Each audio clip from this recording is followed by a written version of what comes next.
हम हिंदी साहित्य के इतिहास में भक्ति काल का इतिहास पढ़ रहे थे।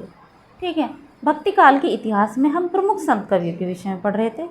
आज हम प्रमुख संत कवि धर्मदास जी के विषय में पढ़ेंगे, जिन्होंने कबीरदास जी की वाणी का संग्रह किया था। किस नाम से? बीजक के नाम से किया था। ठीक है, देखिए धर्मदास ये बांधगढ़ के रहने वाले थे। कहाँ के थे? बांधगढ़ के। कबीर के शिष्य थे। इन्होंने ही कबीर की रचनाओं का संग्रह बीजक नाम से संपादित किया था। ठीक, कबीर के शिष्य बन जाने के बाद इन्होंने अपनी अपार धन संपदा को लुटा दिया था। मतलब जिनके पास धन संपदा थी उसको सब को इन्होंने लुटा दिया था, सारी को। कबीर के देहावसान 1518 ईस्वी, अर्थात कबीरदास जी की मृत्यु कब हुई थी? 1518 ईस्वी में हुई थी। उसके बाद उनकी गद्दी का उत्तराधिकारी इन्हीं को बनाया गया। ठीक है, कबीरदास जी की गद्दी का जो उत्तराधिकारी था धर्मदास जी को ही बनाया गया, और 20 वर्षों तक इन्होंने कबीर की विचारधारा को आगे बढ़ाया। कबीरदास जी की विचारधारा को इन्होंने आगे बढ़ाया 20 वर्षों तक। धर्मदास के अनुयायियों की शाखा धर्मदासी शाखा या छत्तीसगढ़ी शाखा के नाम से प्रसिद्ध हुई। ठीक है, धर्मदास की रचनाओं का संग्रह धनी धर्मदास की बानी, धर्मदास जी की रचनाओं का संग्रह धनी धर्मदास की बानी नाम से संकलित है। ठीक है, की गई है।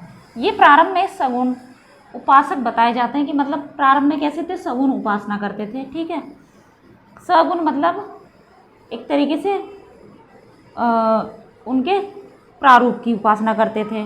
ठीक है, बाद में कबीरपंथी बन गए थे। ठीक, अमर सुख निदान में धर्मदास ने स्वयं अपना जीवन चरित्र लिखा है। अमर सुख निदान में धर्मदास जी ने स्वयं अपना जीवन चरित्र लिखा है।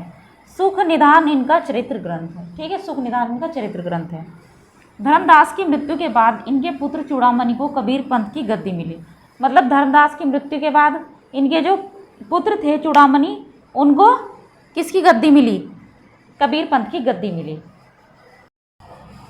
अन्य प्रसिद्ध संत कवियों उनका योगदान। ठीक है, भक्ति काल में संत लालदास 1540 ईस्वी से 1648 ईस्वी तक इनका समय माना जाता है। ये लालदाजी संप्रदाय के प्रवर्तक माने जाते हैं। लालपंथ लालदाजी या लालदाजी संप्रदाय के प्रवर्तक माने जाते हैं संत लालदास। इनका जन्म था जो अलवर जिले के धोली धूप नामक एक गांव में मुसलमान परिवार में हुआ था। ठीक है, अपने अयोग्य शिष्यों के कारण इन्हें कष्ट भी सहन करने पड़े। मतलब इनके जो शिष्य थे कुछ अयोग्य भी थे, जिस कारण इन्हें कष्टों का सामना भी करना पड़ा। ग्राम नगला जिला भरतपुर इनका समाधि स्थल माना जाता है। ग्राम नगला भरतपुर जिला क्या? भरतपुर इनका समाधि स्थल माना जाता है। इनकी रचनाएं लालदास की चेतावनी नाम से संकलित की गई हैं। इनकी जो रचनाएं हैं लालदास की चेतावनी के नाम से संकलित हैं।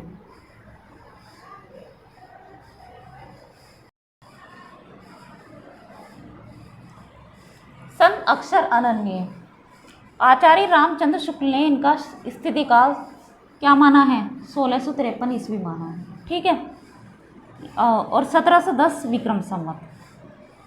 ये दतिया रियासत के अंतर्गत से नूरा के कायस्थ माने गए हैं। ठीक, ये कुछ दिनों तक दतिया के राजा पृथ्वीचंद के दीवान भी रहे थे। ठीक है, महाराज छत्रसाल इनके शिष्य माने जाते हैं। ऐसा माना जाता है कि महाराज छत्रसाल इनके शिष्य थे। ठीक है, रचनाएं इन्होंने योग एवं वेदांत से संबंधित निम्नलिखित ग्रंथ लिखे हैं। ठीक है, पहला है राजयोग, दूसरा है विज्ञान योग, तीसरा है ध्यान योग, नंबर 4 है सिद्धांत योग, नंबर 5 है विवेक दीपिका, नंबर 6 है ब्रह्म ज्ञान, नंबर 7 है अनन्य प्रकाश। ठीक है, ये 7 इनके ग्रंथ हैं, अर्थात इनकी रचनाएं हैं। किसकी? संत अक्षर अनन्य जी की। इसके बाद इन्होंने संस्कृत भाषा में रचित दुर्गा सप्तशती ग्रंथ का हिंदी में अनुवाद किया है। ठीक है, जो संस्कृत भाषा में दुर्गा सप्तशती लिखा हुआ है उसका इन्होंने हिंदी में अनुवाद किया है।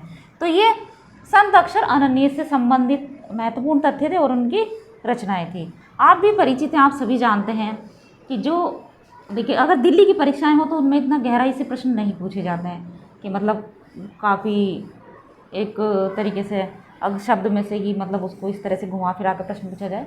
ये यूपी के अंतर्गत जो परीक्षाएं होती हैं उनमें ज़्यादा इस तरह से पूछा जाता है। लेकिन जैसे अगर दिल्ली की परीक्षाएं आप देखें तो उनमें इस तरह से नहीं होता, उनको थोड़ा काफ़ी सरलता से प्रश्नों को दिया जाता है और आप आसानी से इसको समझ सकते हैं। ठीक है, अगर इस तरह के जो प्रश्न आते हैं ना, उत्तर प्रदेश की जो परीक्षाएं होती हैं उनमें ही आते हैं। संत बाबा लाल, इनका समय है 1590 से 1655 ईस्वी। ठीक है, इनका जन्म स्थान पंजाब प्रांत का कुसूर या कुशपुर नामक ग्राम माना जाता है। ठीक है, ग्राम प्रांत कहाँ का? पंजाब का।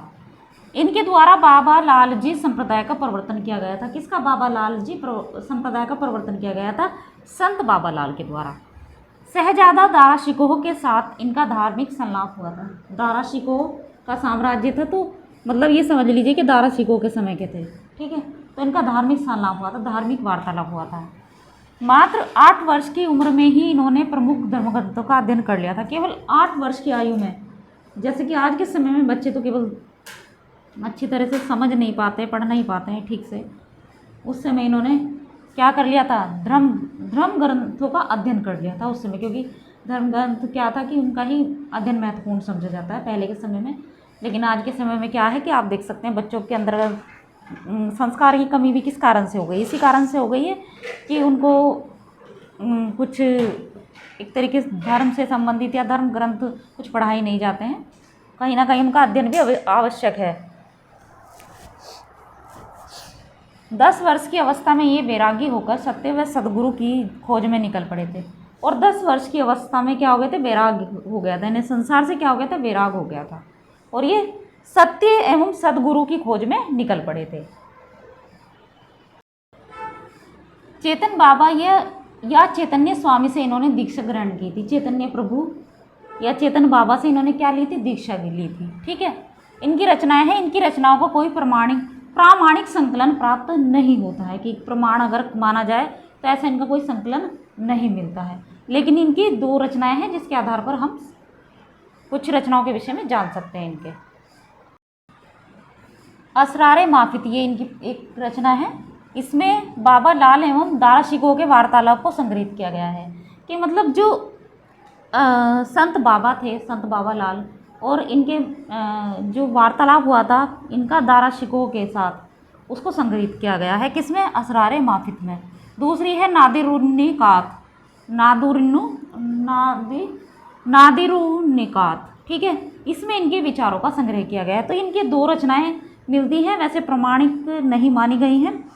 तो आज हमने कुछ संत कवियों के विषय में पढ़ा है। ये संत कवि देखिए, वैसे तो क्या होता है कि प्रमुख पढ़े जाते हैं, उन्हीं को हम पढ़ते थे। लेकिन आज के समय में क्या है, अगर उत्तर प्रदेश के अंतर्गत कोई परीक्षाएं हैं होती हैं तो उसमें थोड़ा गहराई से प्रश्नों को पूछा जाता है। ठीक है, उनसे संबंधित काफ़ी महत्वपूर्ण तथ्य पूछे जाते हैं, इसलिए हमें सभी को क्या होता है? पढ़ना होता है। ठीक है।